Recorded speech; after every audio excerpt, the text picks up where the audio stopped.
The two military police officers had Sergeant Major Diana Foster face down on the concrete, hands zip-tied behind her back. "No ID, no entry. I don't care about your stories," the young MP said. 17 minutes later, every general officer at Fort Bragg was sprinting toward the main gate. The most decorated soldier in American history had just returned from a mission so classified that her identity had been erased from every database. The MPs were about to learn why some badges don't exist on paper. Fort Bragg, North Carolina. 0627 hours, October 9th, 2023. Private First Class Marcus Johnson had been on gate duty for 6 months. He knew every face, every vehicle, every protocol. The morning shift was usually routine. Contractors arriving, delivery trucks, personnel returning from leave. But the woman walking toward Checkpoint Alpha that morning would turn routine into chaos. Which city in the world are you watching this video from today? Please subscribe and support us for more stories. She appeared out of the morning fog like a ghost. No vehicle, just walking down Riley Road toward the main gate. Her clothes were civilian, jeans, a faded black t-shirt, hiking boots covered in red clay that wasn't local to North Carolina. Her dark hair was longer than regulation, pulled back in a simple ponytail. She walked with a slight limp, favoring her left leg. But it was her eyes that Johnson would remember later. 1,000-yard stare. Constantly scanning, never blinking. Johnson's partner, Private Chen, noticed her first. They followed standard procedure for pedestrian approach. One covers, one challenges. Chen stepped forward with his hand on his M9 Beretta. The woman stopped exactly 7 meters from the checkpoint, hands visible, no sudden movements. Professional, Chen would later note. Like someone who had been challenged at checkpoints before. The woman spoke first, her voice hoarse, like she hadn't used it in days. She said she needed to report to the Special Operations Command immediately. No name, no rank, just an urgent need to reach ASOCOM. Chen asked for military ID. The woman said she didn't have any, asked for any identification at all. She said it had been destroyed. Asked for her name and unit. She hesitated, then said something that would later make sense but at that moment sounded like fiction. She said her name was classified. Johnson radioed for his supervisor, Staff Sergeant Williams, a 10-year veteran who had seen everything. Williams arrived within 2 minutes, assessed the situation, and made a decision that by the book was completely correct. No ID meant no entry. The woman's claims were increasingly elaborate. She mentioned operations that didn't exist. Units Williams had never heard of, and when she rattled off a service number, it was in a format that had been discontinued in the... Williams gave the woman 3 options. Provide valid identification, have someone from base verify her identity, or leave. The woman said none of those were possible. She needed to speak to General Morrison, the base commander. Williams almost laughed. Every conspiracy theorist and mentally ill person who showed up at the gate wanted to speak to the commander. This was just another Tuesday morning Baker Act waiting to happen. But something in the woman's demeanor made Williams hesitate. She wasn't agitated or delusional. She was calm, professional, almost resigned. She knew exactly what was about to happen and seemed to be calculating whether to accept it or do something about it. Williams would later testify that for just a moment, he felt like prey being evaluated by a predator. The woman made one last attempt. She asked Williams to call a specific number, said it was a direct line to the Pentagon. She recited it from memory, a 703 area code, followed by numbers that didn't match any government format. Williams knew. He didn't make the call. Instead, he ordered Johnson and Chen to detain her for attempted unauthorized entry to a military installation. What happened next took exactly 4 seconds, but would be analyzed for months. The woman didn't resist, but she moved in a way that made all 3 MPs reach for their weapons. She slowly raised her hands, interlaced her fingers behind her head, and dropped to her knees. It was textbook compliance, but executed with such precision that it looked rehearsed. like she had been arrested before. Many times, Johnson zip-tied her hands while Chen covered. They helped her to her feet, and that's when Johnson noticed the scars. Her wrists were covered in them, some old, some fresh. Restraint marks, torture marks. Her neck had a faded line across it that looked like someone had tried to hang her. Her visible skin told a story of violence that made Johnson's 6 months of gate duty feel like summer camp. They were walking her to the security building when she said something that made Williams stop. She said, "In about 15 minutes, this base is going to lock down. Not because of me, but because of what I know. You can either uncuff me now and let me report it, or explain to the generals why you delayed actionable intelligence on an imminent threat." Williams made a choice. He continued to the security building. By the book. Always by the book. It would be the last normal decision of his military career. At 0643 hours, they ran her fingerprints through the system. The scanner worked normally, captured the prints, began the search, then something unprecedented happened. The screen went black. Not powered off, not frozen, just black. Then text appeared in red, access denied, security clearance insufficient. Williams had never seen that message. He tried his supervisor override. The same message appeared, followed by, alert transmitted, await authentication. Chen was filling out the detention paperwork when he noticed the woman watching him. She said, "You're spelling my name wrong." He asked how she knew what he was writing from across the room. She said, "I can read upside down in 7 languages. You're about to write Diana Foster. It's Diana, not Diane." Chen felt a chill. He hadn't said her name out loud. At 0647 hours, Williams' phone rang. Not his cell phone, the landline that only received calls from base operations. The voice on the other end didn't identify himself, just asked if Williams had a female detainee, approximately 35 years old, brown hair, no identification. Williams confirmed, the voice said. "Do not process her. Do not photograph her. Do not speak to her. Secure her and wait." The line went dead. The woman, Diana Foster, though they weren't sure that was her real name, sat perfectly still in the holding cell. She hadn't asked for water, hadn't used the bathroom, hadn't moved except to breathe. Johnson watched her on the monitor and noticed she was counting something on her fingers, over and over. Later analysis would show she was calculating time zones, working out exactly when certain people in certain places would receive certain messages. At 0651 hours, the base emergency alert system activated. Not a drill. FP-SAN Delta, the highest force protection condition, indicating a terrorist attack had occurred or intelligence indicated imminent terrorist action. Every phone on base rang simultaneously. Personnel were running to positions. The gate was sealed. Fort Bragg was locked down. Williams ran to the holding cell. The woman looked up at him and said, "It's starting.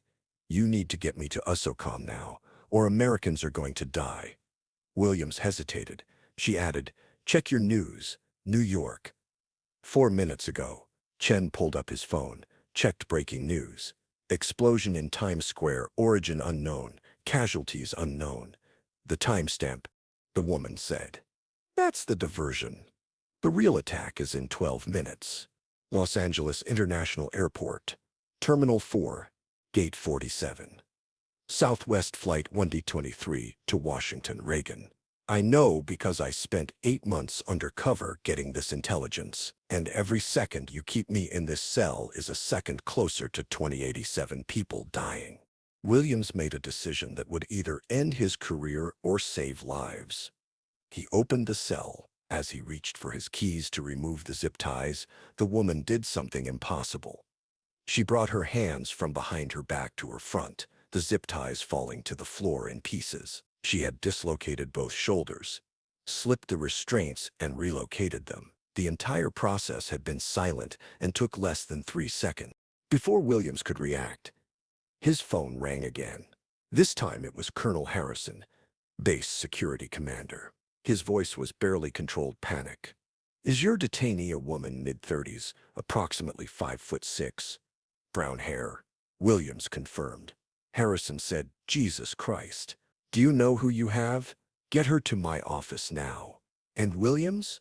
Whatever she asks for, you give her. They were loading Diana into a security vehicle when the first helicopter arrived. Not a standard Black Hawk. This one had no markings, no identification numbers, and equipment Johnson had never seen. 6 operators fast-roped down before the helicopter even touched the ground. They wore no unit patches, no name tags, just black combat gear and weapons that weren't in any Army manual. The lead operator approached Diana.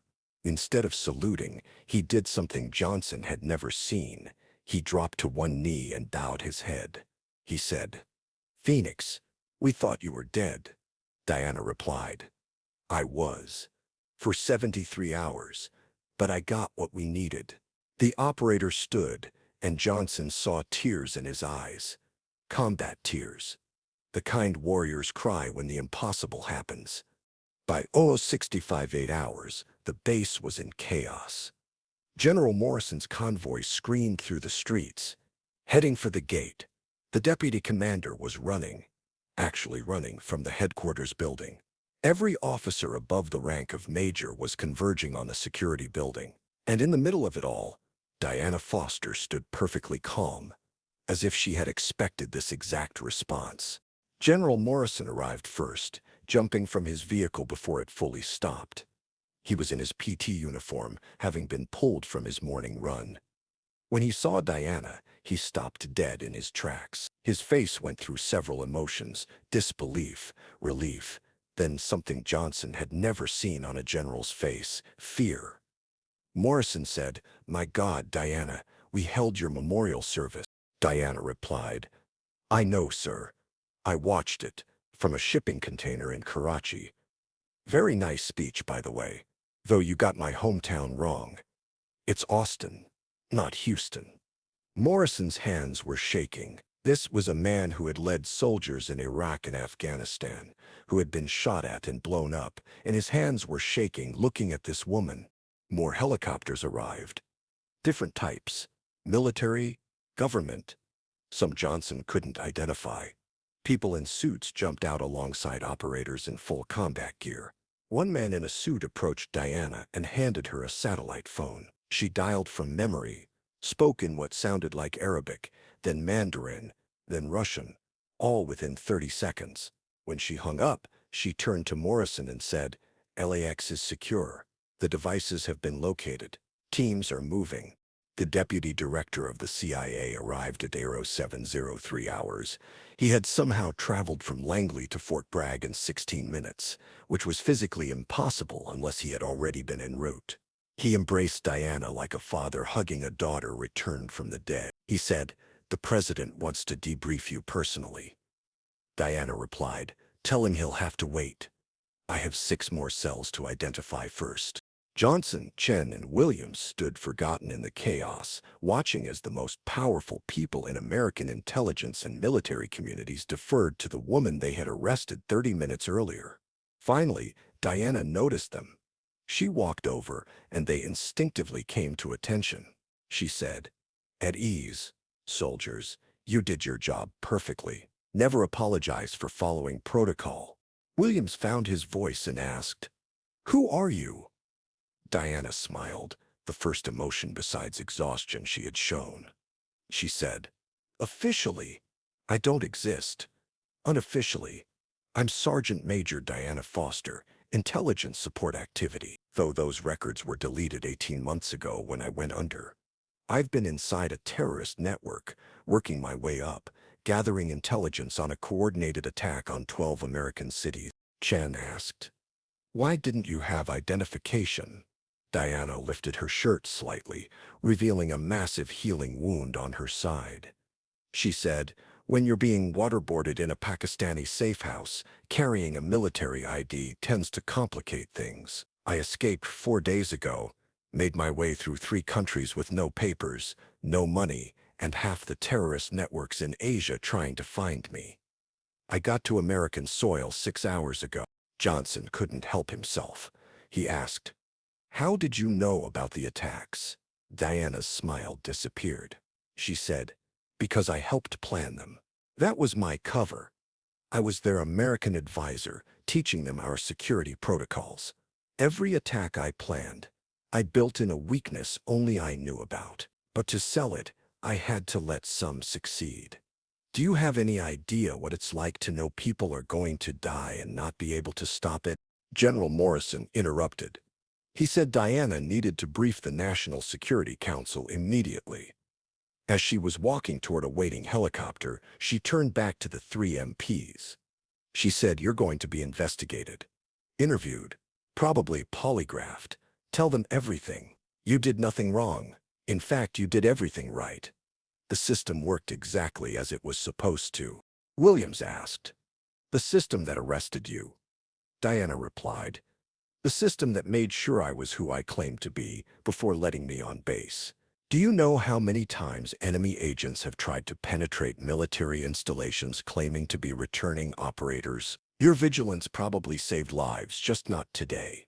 As Diana was about to board the helicopter, Johnson called out, "Will we see you again?" She paused, then said, "If you see me again, it means something has gone very wrong. I'm the person they send when everything else has failed. The fact that I'm here now means we're in more danger than you can imagine." The helicopter lifted off at 0711 hours. Within minutes, the base alert was lifted. The crowds dispersed. The extraordinary became ordinary again. But Johnson, Chen, and Williams stood at the gate, watching the sky, trying to process what had just happened. They had arrested the most important intelligence asset in America. They had been right to do it, and they had been part of something that would never make the news. 3 hours later, reports came in from Los Angeles, Chicago, Miami, and New York. Coordinated terrorist attacks prevented, hundreds of lives saved. The media reported it as excellent intelligence work by the FBI and CIA. No mention of a woman who didn't exist. No mention of Fort Bragg. No mention of the MPs who had done their job so well that they had arrested a ghost. Williams received a package 2 weeks later. No return address. No postmark. Inside was a challenge coin unlike any he had ever seen. Black, no text, just a phoenix rising from flames. Chen received one too. So did Johnson. They would later learn that only 47 such coins existed, given to those who had encountered Diana Foster and lived to tell about it. Though they could never tell anyone, the official after-action report from October 9th was classified beyond top secret. It described how 3 MPs had perfectly executed security protocols, detaining an unknown individual who turned out to be a critical intelligence asset. Their actions, while causing a minor delay, had actually validated Diana Foster's cover. Any enemy surveillance would have seen her treated exactly as any other person without identification would be treated. 6 months later, Johnson was pulling another gate shift when a convoy approached. Government vehicles, no military markings. The window of the lead vehicle rolled down, and Diana Foster looked out. She appeared healthier, her hair shorter, and regulation, wearing ACUs with a rank Johnson had never seen. A sergeant major with additional insignia he couldn't identify. She handed him her ID. It was real this time, though it had security features Johnson had never seen. As he handed it back, she said, "How's the gate duty, Private?" Johnson replied that it was routine. Diana smiled and said, "Routine is good. It means people like me are doing our jobs." As the convoy pulled through, Johnson saw the back of her vehicle was filled with communication equipment and weapons he couldn't identify. That was the last confirmed sighting of Diana Foster at Fort Bragg. But rumors persisted, stories of a woman who appeared at forward operating bases in Syria hours before attacks. Reports of an American advisor who infiltrated terrorist cells then disappeared like smoke. Tales of someone who died and came back, who existed and didn't exist, who saved lives by living among those who would take them. The 3 MPs who arrested her that October morning became legends in their own right. They were the ones who had detained Diana Foster. They had done their jobs so well that they had caught someone uncatchable. And they had been part of the thin line between order and chaos, between security and catastrophe. Williams was promoted to Sergeant First Class within a year, an unprecedented advancement. Chen received a commission to Officer Candidate School with a recommendation from someone so high up it wasn't even signed, just stamped with a seal he didn't recognize. Johnson was selected for Special Forces assessment, despite never applying. On the first anniversary of the arrest, all three received an encrypted message. It contained just 4 words: "Thank you. Stay vigilant." It was unsigned, but they knew who had sent it. The woman who didn't exist, the ghost they had caught, the legend they had released. And at Fort Bragg's main gate, there's now an unofficial protocol. When someone approaches without identification, claiming to need immediate access, the MPs don't just follow the book. They also check for scars, for eyes that have seen too much, for the walk of someone who has been where maps don't show. Because sometimes, the most important people are the ones who don't exist.